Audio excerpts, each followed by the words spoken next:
asalaamaaleykum mbokk yi asalaamaaleykum ginnaaw bu ñu sante borom bi julli yoon bi sa ñu leen di nuyu di ñaan yàlla dolli jàmm dolli wér dolli naataange si réew mi ñuy dellu nag di gërëmaat di sant Ousmane Sonko si taal gi mu taal xelu Sénégal yi leeral ko daañu xam nga bërki démb gaa yi wala démb sax ñu ngi bëgg a laxasu si coow li xawoon Colobane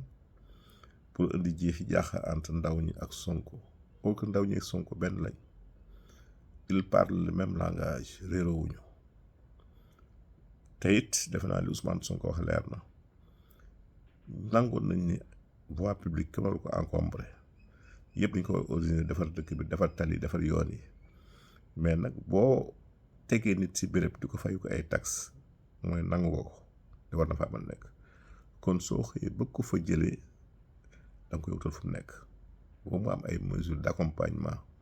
ndax xale yi kat dañu war a xam ne si kër la ñu bàyyeekoo ci ay njaboot la ñuy dundal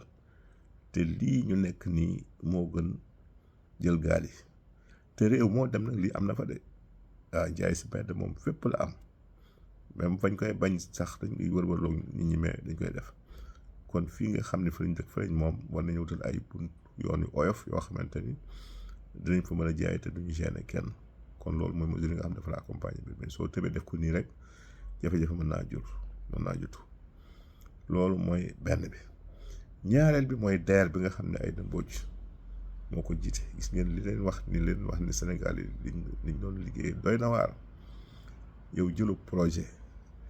jël ko jaay caaf fële rek nga ne ko kaay ma jox la financé la ni ko dama lay jox nangam si xaalis fekk la nga koy signaloo ëpp na li nga ko war a jox leses nga jël gerte faga noonu la gars yi daal liggéeyee te tey jii defe naa ni moo tax Aïda Mbodj daal ni tey jii police nga soog am liggéey kon képp koo xamante ni mu nga luubal xaalis si yu mel noonu da nga ko leeral te nag liggéey bi commencé gul yii ñuy def ak wax nag ay assemblée dugg génn yu yëpp pour tàddal mbir jéem a retardel mbir mi la les échanges mais ala kulli àllin Sonko xam na li tax ñu teg ko fi moo tax mu ne moom kenn lay rendre compte muy le peuple ndax xam ne peuple bee ko fi teg te peuple bi lam bëgg nga def ko loolu rek lay déglu la nga déewante moom loolu lay déglu kon moom peuple bi lay rendre compte waaw gouvernement bi yëpp da ko yóbbu teg fële xam ne li am solo mooy liggéeyal askan wi te booy rendre compte askan boobu ngay rendre compte te ëllëg dañ ne kat lii taxul ñu votel la ana foo si toll ana li nga si def kon loolu Sonko dina ko jëfe te dina ko waxe incha allahu rabbi assemblée nationale session bi tëj na mi ngi ubbi mi octobre jeex le 30 juin ñu xam ne nag fi mu nekk nii yooyu moom bi ma teg ko fële ndax li wóor ba wóor mooy bu session bi waatee benn président de la république moo mën a xëy jël décret ubbi ko si loo xamante ne xëy na lu jàmp lay doon mais bu dul loolu moom fi mu nekk nii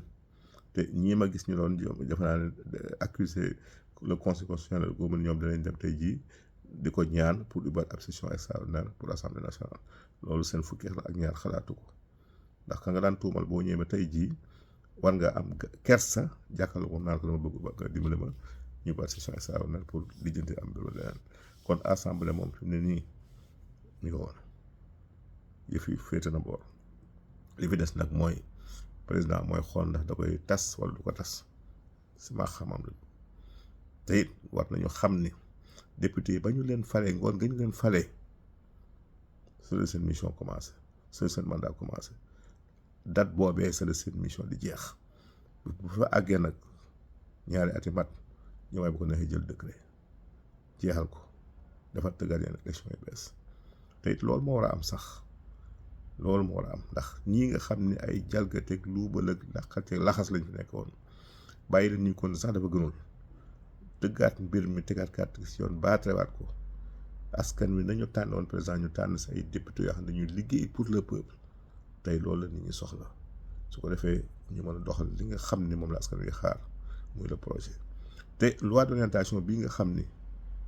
moom la premier ministre waroon na présenté devant assemblée man maa ngi document bi c'est rendu public muy 91 pages yor naa ko te ku ko liir xam ni loolu du liggéey bu ñu fi bàyyi woon mais loolu mooy projet bi nga xam ne moom lañ bëgg a présenter Sénégalais te Ousmane Sonko defal na ko ba pare ku ne mën nga ko lire tey ji loolu nag xam naa ne rek moom la gars yi bañoon ñu indi ko assemblée lire ko ñu askan wi xam ne que ñii ñu ngi si yoon wi ñuy wërwërloo ko tëbaka daanu ba annuler session boobu mais nag bu yoon jeexul waaxu si du jeex incha allahu rabbi ñoo ko Sonko rek dama leen waxoon rek lañ ñàkkoon si Mamadou Dia moom la ñuy xaar si Diomaye Sonko Diomaye nag mooy Sonko Sonko yu Diomaye li ma ndax du dañ képp kuy séntu leneen seen diggante booy ba nga lekk suuf incha allahu rabbi ñoom ak Sénégal yi ba kera coppite bi ñu soxla di am si réew mi nañ leen ñaanal gudd fan rek ak wér te yàlla taxawu leen si kàttanam jërëjëf.